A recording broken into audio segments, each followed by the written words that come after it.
Hello बच्चों, आज हम लोग थर्ड यूनिट स्टार्ट करेंगे जो कि है अबाउट एम्पलीफायर्स। एम्पलीफायर्स क्या होते हैं? जिसके अंदर किसी भी सिग्नल को एम्पलीफाई किया जाता है। एम्पलीफाई इन द सेंस कि जो इनपुट सिग्नल हम लोग दे रहे हैं उसे एनलार्ज किया जाता है, उसको इंक्रीज़ किया जाता है, उसके एम्पलीट्यूड को इंक्रीज़ किया जाता है। ठीक है, तो process of enlargement of input signal is called amplifications. Amplifiers बहुत तरह के होते हैं, जैसे कि current amplifier, voltage amplifier, power amplifier, audio frequency amplifier, video frequency amplifier and radio frequency amplifier. These are the types of some amplifiers. अब amplifiers को classify कैसे किया जाता है कि जो सिग्नल हम लोग इनपुट दे रहे हैं वो किस टाइप से, पॉजिटिव हाफ हमें आउटपुट में मिल रहा है या फिर नेगेटिव हाफ हमें आउटपुट में मिल रहा है या फिर कंप्लीट सिग्नल हमें आउटपुट में मिल रहा है। इन सब के बेसिस पे depends upon the output obtained amplifiers को क्लासीफाई किया जाता है 4 पार्ट्स में, जैसे कि class A amplifier, class B amplifier, class A B amplifier and class C amplifier. These are the 4 types of an amplifier depends upon their classification। ठीक है, तो इसीलिए क्लास ए एम्पलीफायर क्या होते हैं? जिसके अंदर जो क्यू पॉइंट होता है, हमने क्यू पॉइंट के बारे में लास्ट टाइम डिस्कस किया था। क्यू पॉइंट क्या होता है? जस्ट इन द मिड होता है। कहाँ पर? Just in the mid of DC load line. Q point DC load line के जस्ट मिडल में होता है। ये हमने देखा था कि जब हमने क्लास सिग्नल ऐसे एम्पलीफायर्स को डिस्कस किया था कि जब क्यू पॉइंट मिड में हो तो क्या होगा। जब क्यू पॉइंट मिड में होगा तो हमने देखा था कि जो हमारा इनपुट सिग्नल हम लोग दे रहे थे वो ऐसा का ऐसा हमें आउटपुट में मिल रहा था विदाउट एनी डिस्टोर्शन, है ना। तो इसीलिए हमें इनपुट्स जब हम क्लास ए एम्पलीफायर का यूज़ करते हैं तो इसका मतलब कि हमें सिग्नल मिल रहा है with maximum amplification and without any distortion. इस तरह के एम्पलीफायर का यूज़ किया जाता है रेडियो और ऑडियो फ्रीक्वेंसी सिग्नल्स के लिए। ठीक है, जब डीसी लोड लाइन के मिड में, एक बार इसका डायग्राम देखेंगे हम लोग, ये रहा,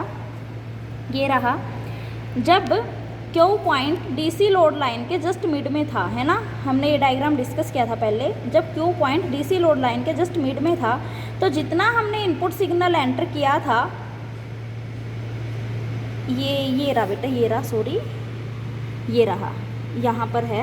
जितना हमने इनपुट सिग्नल एंटर किया था हमें आउटपुट में उतना ही एम्पलीफिकेशन में उतना ही सिग्नल आउटपुट में मिल रहा था विदाउट एनी डिस्टोर्शन। ये देखो, ना ही तो इसका पॉजिटिव हाफ कट हुआ और ना ही इसका नेगेटिव हाफ कट हुआ। हमने जैसा इनपुट सिग्नल एंटर किया था वैसे ही हमें आउटपुट सिग्नल मिल गया, है ना। तो ये मैक्सिमम एफिशिएंसी के साथ मिला है और कोई डिस्टोर्शन नहीं हुई इस सिग्नल में। तो ये रीजन क्या है जहाँ पर हमारा ये क्यू पॉइंट लाई कर रहा है? ये होता है एक्टिव रीजन, है ना। ये रीजन होता है एक्टिव रीजन, ये रीजन होता है कट ऑफ रीजन और ये क्या होता है? Saturation region. हम इस बारे में पहले से ही डिस्कस कर चुके हैं। तो जब क्यू पॉइंट मिड में होता है तो एक्टिव रीजन में हमारा सिस्टम वर्क करता है, एम्पलीफायर वर्क करता है। और जो कलेक्टर करंट हम लोग एंटर करते हैं वो कलेक्टर करंट तो ऑब्टेन किया जाता है, इसे एंटर किया जाता है। बेस करंट हम लोग यहाँ एंटर करते हैं बिकॉज कॉमन एमीटर कॉन्फ़िगरेशन की बात हो रही है। ठीक है, कॉमन बेस के अंदर भी ये सब हो जाता है। Common base amplifiers, common base को लेकर के हम लोग अभी अपने ट्रांजिस्टर की बात करते हैं। तो जब कॉमन बेस सिस्टम की हम लोग बात करते हैं तो वहाँ पर जो इनपुट सिग्नल एंटर किया जाएगा वो एमीटर के थ्रू एंटर किया जाएगा, है ना। एमीटर के थ्रू जब सिग्नल को एंटर किया जाता है तो फिर वहाँ से हमें कलेक्टर आउटपुट में ऑब्टेन होता है ना। तो कलेक्टर जो करंट होगा वो जब हमें आउटपुट में मिलेगा तो हम लोग ये कह सकते हैं कि अगर हमारा Q point DC load line के मिड में हो तो जो कलेक्टर करंट हमें मिलेगा वो आईसी मैक्स की मैक्सिमम कलेक्टर करंट और मिनिमम कलेक्टर करंट इन दोनों के बीच में लाई करेगा हमेशा आउटपुट सिग्नल। लेकिन रोस्ट कंडीशन क्या है इस तरह के एम्पलीफायर में? जब कोई भी इनपुट सिग्नल ना दिया जाए, जब कोई भी इनपुट सिग्नल 0 होता है तो उस टाइम पर इस सिग्नल की क्या, इस सिस्टम एम्पलीफायर की क्या होती है? वो रोस्ट कंडीशन होती है। क्योंकि जब कुछ इनपुट ही नहीं देंगे तो आउटपुट कहाँ से आएगी, है ना। उस टाइम पे जो कलेक्टर करंट होता है, हमें पता ही है कि विदाउट एनी इनपुट ट्रांजिस्टर के अंदर से हमेशा रिवर्स लीकेज करंट फ्लो करता है ना। तो that was the roast condition for class A amplifier. Okay, अब हम लोग बात करेंगे क्लास बी एम्पलीफायर की। क्लास बी एम्पलीफायर में जो क्यू पॉइंट होगा वो कहाँ होगा, कट ऑफ पॉइंट के पास होगा डीसी लोड लाइन में, ठीक है, डीसी लोड लाइन में कट ऑफ पॉइंट के पास होगा। और इसके अंदर ये देखो, हम लोग इसको भी एक बार डायग्राम से देखेंगे। Class B amplifier,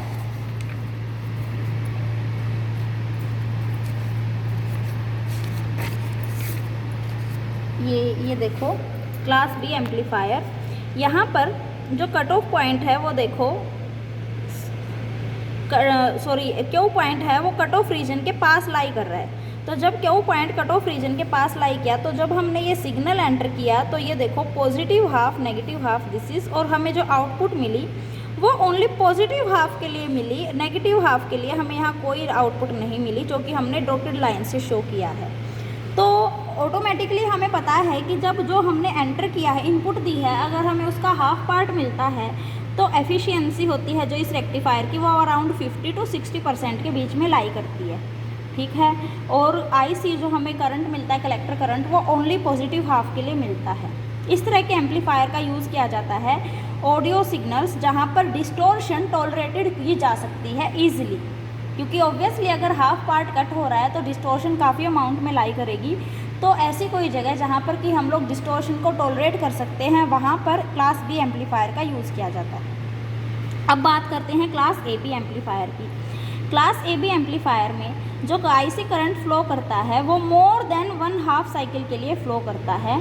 Q point active region के पास होता है और सैचुरेशन रीजन के, मतलब sorry, Q point active region में तो लाई करता है बट सैचुरेशन रीजन के पास होता है, ठीक है। मोर देन हाफ के लिए इसके अंदर करंट फ्लो करता है। देखो आईसी फ्लोज मोर देन 1/2 साइकिल, है ना, और क्यू पॉइंट एक्टिव रीजन में होता है बट सैचुरेशन रीजन के पास में लाई करता है। इस तरह के एम्पलीफायर का यूज़ किया जाता है जहाँ पर कि लो डिस्टोर्शन होती है, लेकिन हाई क्या होती है, इसकी एफिशिएंसी हाई होती है as compare to class B amplifier, ठीक है। क्लास ए बी एम्पलीफायर में ए और क्लास बी एम्पलीफायर, इन दोनों के कंपैरिजन में क्लास ए बी एम्पलीफायर की एफिशिएंसी ज़्यादा होती है। इस तरह के एम्पलीफायर का कहाँ यूज़ किया जाता है, जैसे कि हम लोग स्टेज पर खड़े हैं और लाउड स्पीकर का यूज़ कर रहे हैं, तो उस टाइम पर क्लास ए बी एम्पलीफायर का यूज़ किया जाता है, ठीक है। तो मोर देन, क्या कहा मैंने, मोर देन 1/2 साइकिल के लिए यहाँ करंट फ्लो करता है, आईसी करंट। एक बार बात करते हैं हम लोग इसी तरह के डायग्राम की। ये देखो इसके अंदर जो ए पॉइंट है, जो ये ए पॉइंट है, ये कहाँ लाई कर रहा है, एक्टिव रीजन में तो है लेकिन कट ऑफ रीजन के पास में लाई कर रहा है ना।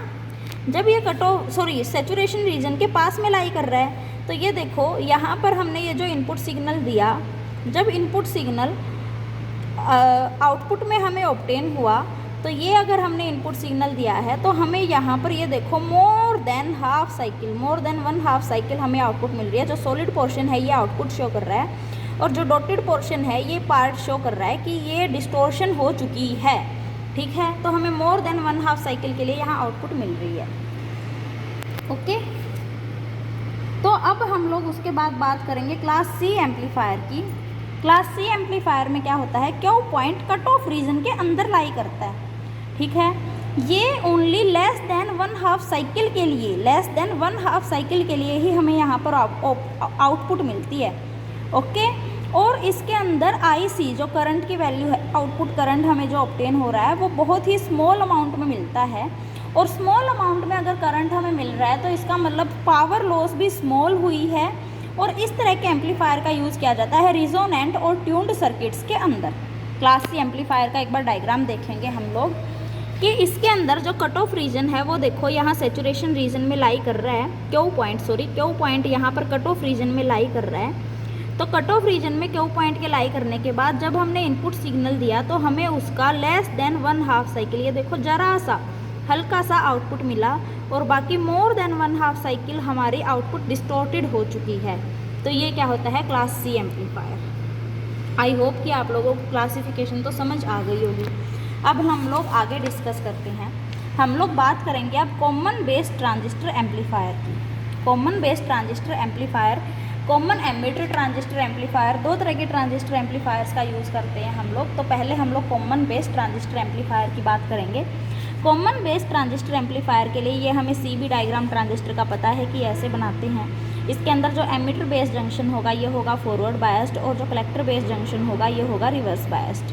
तो जब एमिटर बेस जंक्शन को फॉरवर्ड बायस किया गया, तो अगर हम लोग NPN ट्रांजिस्टर का यूज़ करें तो एमिटर टर्मिनल क्या होगा बेटा, N टाइप का होगा। N को फॉरवर्ड किससे किया जाता है, अगर बैटरी के नेगेटिव टर्मिनल से इसे कनेक्ट किया जाए तो ये फॉरवर्ड बायस्ड होगा। तो एमिटर बेस जंक्शन तो हुआ फॉरवर्ड बायस्ड और कलेक्टर बेस जंक्शन हुआ रिवर्स बायस्ड। RC क्या है, कलेक्टर रेजिस्टेंस है जिसके अक्रॉस वोल्टेज ड्रॉप होकर हमें आउटपुट ऑब्टेन होगी, IC करंट ऑब्टेन होगा। ठीक है। VCC output voltage, output battery voltage use की गई है ट्रांजिस्टर को रिवर्स बायस करने के लिए। ओके। अब यहाँ से IE करंट की डायरेक्शन हमें ये मिलेगी, फिर हम लोग यहाँ से IB बेस करंट की और कलेक्टर की डायरेक्शन, कलेक्टर करंट की डायरेक्शन ईजिली यहाँ से डिटरमाइन कर सकते हैं। अब हम लोग अगर बात करें PNP ट्रांजिस्टर की, तो PNP ट्रांजिस्टर अगर बात करेंगे तो वहाँ पर एमिटर क्या होगा, P टाइप का होगा, और एमिटर बेस रीजन जंक्शन क्या होगा, फॉरवर्ड बायस्ड, और P टाइप को किससे कनेक्ट किया जाएगा, बैटरी के पॉजिटिव टर्मिनल से, और N को कनेक्ट किया जाएगा बैटरी के नेगेटिव टर्मिनल से। ठीक है। यहाँ पर क्योंकि कलेक्टर बेस रीजन क्या होगा, रिवर्स बायस्ड, तो P टर्मिनल को कनेक्ट किया जाएगा बैटरी के नेगेटिव टर्मिनल से, और N को कनेक्ट किया जाएगा बैटरी के पॉजिटिव टर्मिनल से। ओके। तो ये बैटरी का फॉरवर्ड बायस्ड रीजन हुआ, VEE से इसे कनेक्ट किया गया, और VCC से इसे कनेक्ट करके ये पे क्या किया, बैटरी को रिवर्स बायसिंग किया गया। यहाँ भी RC क्या है, कलेक्टर रेजिस्टेंस है जिसके अक्रॉस हमें वोल्टेज ड्रॉप होकर आउटपुट ऑब्टेन होगी। VI इनपुट सिग्नल यहाँ से ऑब्टेन किया गया, हमने यहाँ पर इनपुट सिग्नल ये दिया, पॉजिटिव हाफ नेगेटिव हाफ यहाँ से दे दिया दोनों ट्रांजिस्टर के अंदर। दोनों ट्रांजिस्टर से ये देखो हमें आउटपुट सिग्नल, देखो बेटा हमने इनपुट थोड़े से स्मॉल एम्पलीट्यूड में दी थी और आउटपुट हमें लार्ज एम्पलीट्यूड में मिली है, तो हमारा सिग्नल एम्पलीफाई होकर हमें मिल रहा है। ठीक है। अब हम लोग बात करेंगे कि जब हमने इनपुट तो दिया IE, इनपुट करंट हमने दिया IE, है ना। इनपुट करंट जब हमने IE से दिया है, NPN ट्रांजिस्टर की हम लोग बात करते हैं, input current IE, emitter current हमने एंटर करवाया, तो हमें पता है कि जो IE है वो डायरेक्टली प्रोपोर्शनल होता है IC के। ठीक है। तो IE जब वेरी हुआ तो IC भी चेंज हुआ, कलेक्टर करंट भी चेंज हुआ। तो जो V0 है, मतलब जो आउटपुट वोल्टेज है, वो RC के अक्रॉस ड्रॉप होना स्टार्ट हो गई आउटपुट सिग्नल में। ठीक है। वो जो हमें आउटपुट सिग्नल में वोल्टेज मिली है वो विद इन द फेज है as input signal. Input signal में जो पॉजिटिव हाफ है वो आउटपुट में पॉजिटिव हाफ मिला है, और इनपुट सिग्नल में जो नेगेटिव हाफ है वो हमें आउटपुट में नेगेटिव हाफ में ही मिला है। ठीक है। तो यहाँ पर अगर हम लोग बात करें, ये क्या है, ये कलेक्टर बेस वोल्टेज होगा, तो कलेक्टर बेस वोल्टेज VCB। ठीक है। VCC किसके इक्वल होगा, VCC is equal to VCB plus ICRC, है ना। तो यहाँ से VCB की वैल्यू क्या आ जाएगी, VCC माइनस ICRC, जो कि इक्वल होगा आउटपुट वोल्टेज के। ठीक है। तो पॉजिटिव हाफ के लिए जब हमने इनपुट सिग्नल का पॉजिटिव हाफ एंटर किया, तो ये देखो VEE, क्योंकि यहाँ पर इसका नेगेटिव पार्ट है, नेगेटिव चार्ज है, तो ये लेस फॉरवर्ड बायस्ड हो जाएगा, ये वाला region emitter base junction less forward biased होगा, जिसकी वजह से जो पोटेंशियल होगा एमिटर रीजन का वो लेस नेगेटिव होगा। लेस नेगेटिव होने की वजह से जो एमिटर करंट होगा वो डिक्रीज़ करेगा। एमिटर करंट के डिक्रीज़ होते ही कलेक्टर करंट भी डिक्रीज़ करेगा। ठीक है। कलेक्टर करंट जब डिक्रीज़ हुआ तो वोल्टेज ड्रॉप है जो वो RC के अक्रॉस इंक्रीज़ हुआ। कलेक्टर करंट के डिक्रीज़ होने की वजह से जो वोल्टेज ड्रॉप है RC के अक्रॉस वो इंक्रीज़ हुआ, और जो हमें नेट कलेक्टर बेस वोल्टेज मिली है, ये देखो अगर IC डिक्रीज़ करता है, IC अगर डिक्रीज़ करता है तो VCB इंक्रीज़ होगा, है ना। तो इसीलिए जब IC डिक्रीज़ हुआ तो VCB जो हमारा ये वोल्टेज थी कलेक्टर बेस वोल्टेज, ये और इंक्रीज़ हो गई और पॉजिटिव बन गई, मोर पॉजिटिव बन गई, है ना, क्योंकि इसके पॉजिटिव टर्म की वैल्यू तो फिक्स थी, और ये क्या हो गया, ये डिक्रीज़ हो रहा है। ये जब नेगेटिव में क्वांटिटी ज़्यादा जा रही है तो इसका मतलब ये ज़्यादा पॉजिटिव हो रहा है कंप्लीट वैल्यू। तो इसीलिए VCB मोर पॉजिटिव हो गई और हमें ये आउटपुट में जो सिग्नल था ये मोर पॉजिटिव होने की वजह से मोर पॉजिटिव एम्पलीट्यूड में सिग्नल ऑब्टेन हो गया। ठीक है, अब बात करेंगे हम लोग नेगेटिव हाफ की। जब नेगेटिव हाफ में हमने यहाँ पर VI enter input voltage enter करवाई तो VEE क्योंकि ये भी नेगेटिव है तो ये मोर फॉरवर्ड बायस्ड हो गई। मोर फॉरवर्ड बायस्ड होने की वजह से जो एमीटर करंट था ये इंक्रीज़ हो गया, है ना। एमीटर करंट के इंक्रीज़ होते ही कलेक्टर करंट इंक्रीज़ हो गया। कलेक्टर करंट के इंक्रीज़ होते ही वोल्टेज ड्रॉप है जो अक्रॉस RC वो भी चेंज होने लगा। तो कलेक्टर करंट जब इंक्रीज़ हुआ तो ये देखो VIC की वैल्यू अगर इंक्रीज़ हो रही है तो VCB की वैल्यू क्या हुई, डिक्रीज़ हुई। और ये वैल्यू फर्दर अगर इंक्रीज़ होती चली गई तो जो सिग्नल था ये मोर नेगेटिव होता चला गया, है ना। तो इसका मतलब अब नेगेटिव साइड में जो एम्पलीट्यूड था सिग्नल का वो इंक्रीज़ होने लगा। जो टर्म थी, जो ये इनपुट थी, ये मोर नेगेटिव हो गई, है ना। तो नेगेटिव में भी एम्पलीट्यूड इंक्रीज़ हो गया और ये था इसका आउटपुट ऑब्टेन करने का process. Just the thing is कि जिस फेज़ में हम लोग इनपुट देते हैं उसी फेज़ में हमें सिग्नल एम्पलीफाई होके मिल जाता है। ये किसके बारे में है, कॉमन बेस ट्रांजिस्टर एम्पलीफायर के। NPN और PNP दोनों की वर्किंग बिल्कुल सेम है, जस्ट द डिफरेंस इज़ कि इनकी बैटरीज़ की जो पोलैरिटीज़ है वो चेंज हो जाती है, उसको पॉजिटिव हाफ बनाने के लिए और एक को नेगेटिव हाफ बनाने के लिए। ठीक है बेटा, अब हम लोग बात करेंगे इसके अंदर कॉमन बेस ट्रांजिस्टर एम्पलीफायर के अंदर करंट गेन और वोल्टेज गेन की। ठीक है, तो बीटा AC हमें पता है कि बीटा किसके इक्वल होता है। तो कॉमन बेस ट्रांजिस्टर एम्पलीफायर के अंदर जो करंट गेन होता है उसका हमें पता है कि हम लोग उसे अल्फ़ा से रिप्रेजेंट करते हैं। तो अल्फ़ा की वैल्यू क्या होती है, change in collector current over change in emitter current, है ना, कॉमन बेस एम्पलीफायर का गेन। ओके, V0 क्या है, यहाँ पर हमें पता है कि आउटपुट में जब हमें सिग्नल एम्पलीफाई होके लार्ज क्वांटिटी में एम्पलीफाई हुआ है तो ऑब्वियसली V0 जो आउटपुट वोल्टेज हमें मिली है उसकी वैल्यू VI के कंपैरिजन में बहुत ज़्यादा होगी, है ना। अब वोल्टेज गेन की अगर हम लोग बात करें तो वो क्या होता है, voltage gain output voltage over input voltage. ठीक है, तो आउटपुट V0 क्या है, ICRC, ओके, और VI क्या है, IERE, input resistance input current और आउटपुट रेजिस्टेंस आउटपुट करंट। इसकी वैल्यू हमें पता है कि ये अल्फ़ा के इक्वल होता है, अल्फ़ा AC। तो alpha AC into RC/RI input resistance, ये क्या हो गया बेटा, इसका वोल्टेज गेन। अब हम लोग बात करेंगे पावर गेन की। तो पावर गेन किसके इक्वल होगा, current gain into voltage gain. ठीक है, तो AP is equal to alpha, current gain क्या था, अल्फ़ा, और वोल्टेज गेन को हमने रिप्रेजेंट किया है AV से। ठीक है, तो AP is equal to alpha into AV और AV की वैल्यू थी अल्फ़ा AC इंटू RC/RI, तो अल्फ़ा स्क्वायर RC/RI। ये आ गया पावर गेन, ये आ गया वोल्टेज गेन और ये आ गया करंट गेन, किसके अंदर, कॉमन बेस NPN और PNP एम्पलीफायर के अंदर। अब हम लोग बात करेंगे कॉमन एमीटर NPN एम्पलीफायर की। तो कॉमन एमीटर एम्पलीफायर में एमीटर हमारा यहाँ हो गया इनपुट जंक्शन और आउटपुट जंक्शन दोनों के बीच में कॉमन।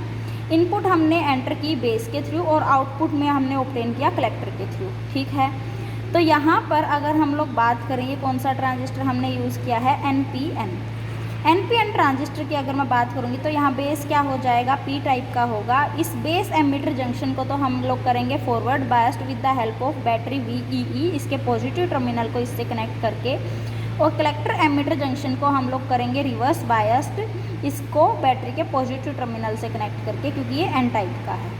यहाँ पर ये RC क्या है, आउटपुट में जिसके अक्रॉस हम लोग लोड रेजिस्टेंस के अक्रॉस हम लोग वोल्टेज ड्रॉप ऑब्टेन करेंगे, वो क्या है, जो रेजिस्टेंस है आउटपुट रेजिस्टेंस, वो हमने रिप्रेजेंट किया है RC से। यहाँ से इनपुट सिग्नल हम लोग एंटर कर रहे हैं और ये एम्पलीफाई होके हमें यहाँ आउटपुट में मिल रहा है। ठीक है, VCC, ये जो आउटपुट में बैटरी हमें मिली है VCC, ये किसके इक्वल होगी, क्रिचॉफ्स लॉ अगर लगाते हैं तो VCE collector ammeter voltage plus ICRC। Okay, तो नेट कलेक्टर वोल्टेज जो होगी, आउटपुट वोल्टेज जो हमें यहाँ पे मिलेगी V0 is equal to VCE, जो कि इक्वल होगी VCC माइनस ICRC, है ना। यहाँ तक सब ठीक है। इसके बाद अगर मैं बात करती हूँ कि पॉजिटिव हाफ में मेरा सिग्नल एंटर हुआ है और नेगेटिव हाफ में अगर मेरा सिग्नल एंटर हुआ है, तो ये देखो बेटा, अगर पॉजिटिव हाफ, मेरा सिग्नल पॉजिटिव हाफ अगर जाता है तो ये देखो ये एमीटर बेस जंक्शन जो है ये more positive more forward biased हो जाती है, बिकॉज वी क्या है, पॉजिटिव है। तो मोर पॉजिटिव होने की वजह से यहाँ पर जो एमीटर करंट होगा वो इंक्रीज़ करेगा। एमीटर करंट के इंक्रीज़ होने से कलेक्टर करंट इंक्रीज़ होगा। कलेक्टर करंट देखो, अगर IC की वैल्यू इंक्रीज़ होती है तो VCE की वैल्यू क्या होगी, डिक्रीज़ होगी, और ये क्या करेगा, इसे लेस नेगेटिव बनाएगा। ठीक है, तो ये देखो हमें यहाँ पर जितना हमने इनपुट में यहाँ पर पॉजिटिव हाफ एंटर किया था, और लेस नेगेटिव होने की वजह से, क्योंकि जैसे जैसे कलेक्टर करंट की वैल्यू इंक्रीज़ होती गई, रियल में जो आउटपुट वोल्टेज हमें मिली वो डिक्रीज़ होती चली गई है ना, और ये हमें मोर नेगेटिव में पोर्शन मिल गया। ठीक है, हमने एंटर किया था पॉजिटिव हाफ और मिला हमें नेगेटिव हाफ। ओके, अब उसके बाद फर्दर अगर नेगेटिव हाफ जाता है सिग्नल के अंदर, नेगेटिव हाफ अगर गया है तो ये देखो नेगेटिव हाफ, यहाँ पर ये नेगेटिव वोल्टेज, ठीक है, ये क्या करेगा, एमीटर बेस जंक्शन को लेस फॉरवर्ड बायस्ड बनाएगा। लेस फॉरवर्ड बायस्ड की वजह से IE जो करंट है इसकी वैल्यू डिक्रीज़ हो गई। IE की वैल्यू अगर डिक्रीज़ हो गई तो IC की वैल्यू भी डिक्रीज़ हो गई। IC की वैल्यू के डिक्रीज़ करते ही ये देखो VCE, जैसे जैसे IC डिक्रीज़ करता गया VCE मोर पॉजिटिव होता गया।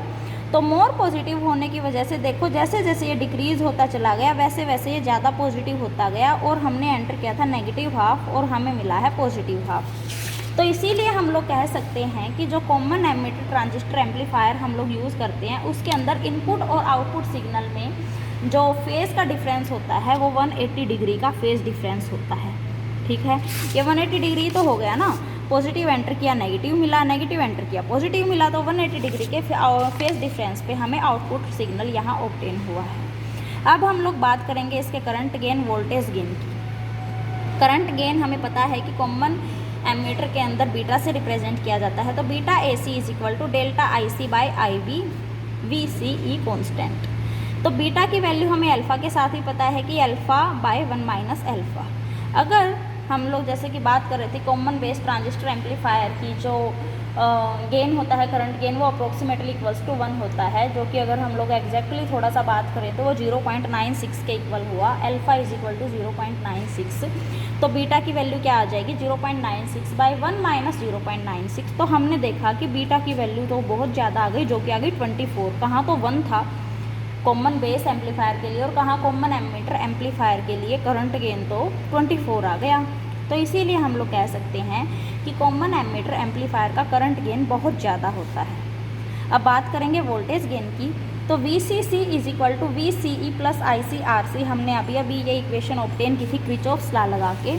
तो यहाँ से VCC अगर चेंज की बात करें दोनों साइड कितना हुआ, तो delta VCC is equal to delta VCE plus delta ICRC। ठीक है, तो VCC कांस्टेंट और delta VCC is equal to 0। ठीक है, तो delta VCE is equal to minus का डेल्टा ICRC। ओके, क्योंकि VCC क्या होता है, कांस्टेंट होता है। जो हम लोग ये आउटपुट में यहाँ पर आउटपुट सिग्नल में जो हम बैटरी कनेक्ट कर रहे हैं ये तो बेटा कांस्टेंट क्वांटिटी की होती है ना। तो अगर VCC कांस्टेंट है तो चेंज इन VCC ये तो 0 हो जाएगा। तो ये टर्म क्या हो गई, 0 हो गई। और इस टाइम पे जो डेल्टा VCE आया ये इक्वल आया माइनस का डेल्टा ICRC, और जो कि इक्वल है आउटपुट वोल्टेज के। तो आउटपुट वोल्टेज की वैल्यू क्या आ गई, V0 is equal to minus का डेल्टा ICRC। अब beta is equal to delta IC by IB होता है, डेल्टा IB। तो यहाँ से हम लोग बीटा के फॉर्म में भी जो वोल्टेज गेन है उसे इजीली लिख सकते हैं। कैसे, हम लोग यहाँ पर IC की वैल्यू को पुट कर देंगे बीटा IB, तो beta AC delta IB into RC। Okay, V is equal to IR होता है, वी नो वेरी वेल।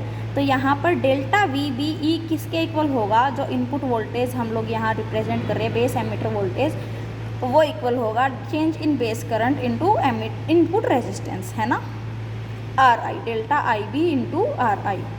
तो यहाँ पर माइनस का beta AC delta VBE by RI into RC, ये टर्म पहले ही थी। अब जो ये VBE है ये क्या हमने रिप्रेजेंट किया है, इनपुट वोल्टेज के लिए रिप्रेजेंट किया है ना।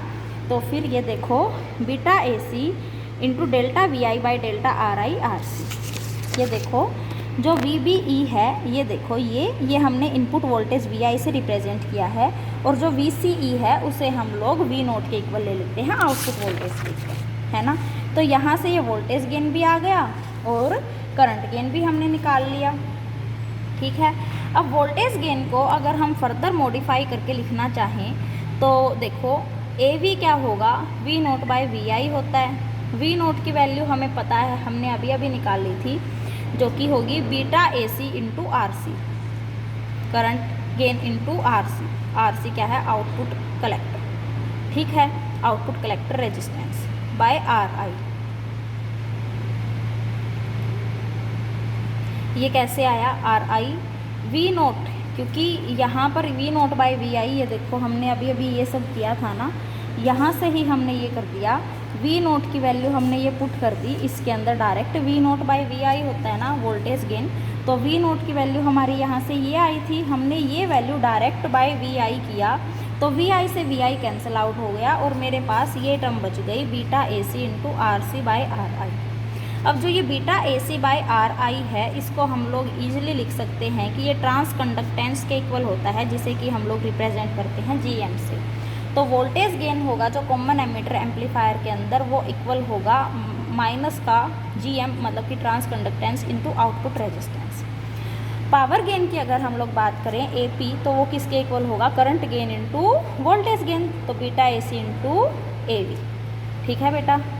तो हमने ये कॉमन एमीटर एम्पलीफायर के लिए करंट गेन, वोल्टेज गेन और पावर गेन, इन तीनों के बारे में डिस्कस कर लिया। अब हम लोग बात करेंगे transistor amplifier using voltage divider biasing. Transistor amplifier using voltage divider biasing. Voltage divider biasing क्या है, हमने ये पहले ही डिस्कस कर लिया था कि वोल्टेज डिवाइडर के अंदर जो आउटपुट होता है, जो गेन आता है, आउटपुट जो हमें मिलेगा वो बीटा के इंडिपेंडेंट होगा, और हम लोग ट्रांजिस्टर को ईजिली रिप्लेस कर देते हैं जब आउटपुट वोल्टेज हमारी बीटा के ऊपर डिपेंड ही नहीं होती, तो है ना। तो जब ऐसा होगा तो देखते हैं कि कपलिंग कैसे की जाएगी, एम्पलीफायर कैसे बनाया जाएगा वोल्टेज डिवाइडर बायसिंग का यूज़ करके। इसके अंदर एक कैपेसिटर ये यूज़ किया C1, एक ये 2 यूज़ किया C2। इन दोनों कैपेसिटर्स को नाम दिया कि ये दोनों ब्लॉकिंग कैपेसिटर्स हैं, जो कि DC को ब्लॉक करते हैं सर्किट में आगे फर्दर फ्लो करने के लिए। यहाँ पर एक रेजिस्टेंस RE के साथ साथ हमने एक कैपेसिटेंस CE यूज़ किया, जिसे कि नाम दिया गया बाईपास कैपेसिटर, जो कि जितना भी AC सोर्स होता है, AC ऑप्टेन होती है, उसे ग्राउंड को पास कर देता है, ठीक है, ग्राउंड को पास कर देगा जितना भी AC करंट यहाँ से ऑप्टेन होगा। अगर ये इसका यूज़ ना किया जाए, किसका, बाईपास कैपेसिटर का, तो जब बाईपास कैपेसिटर नहीं होगा तो जितने भी ये AC यहाँ पर RE के अक्रॉस हमें ऑप्टेन होगी, वो AC इनपुट AC सिग्नल को अफेक्ट करेगी, जो कि अच्छी बात नहीं होगी, ठीक है। तो इसीलिए यहाँ पर हमेशा बाईपास कैपेसिटर CE का यूज़ किया जाता है। R नोट क्या है, आउटपुट रेजिस्टेंस हम लोगों को पता है। जो वोल्टेज गेन होता है किसके अंदर, वोल्टेज डिवाइडर बायसिंग के अंदर, वो बीटा के इंडिपेंडेंट होता है, करंट गेन भी बीटा के ऊपर डिपेंड नहीं करता। तो इसीलिए हमने बात की थी कि जब हम किसी ट्रांजिस्टर के ख़राब होने पर अगर उसे दूसरे ट्रांजिस्टर से रिप्लेस कर देते हैं, तो चाहे वो सिमिलर टाइप का हो, फिर भी उसके जो पैरामीटर्स होते हैं वो डिफरेंट होते हैं, तो जो बीटा पैरामीटर होगा वो भी डिफरेंट होगा।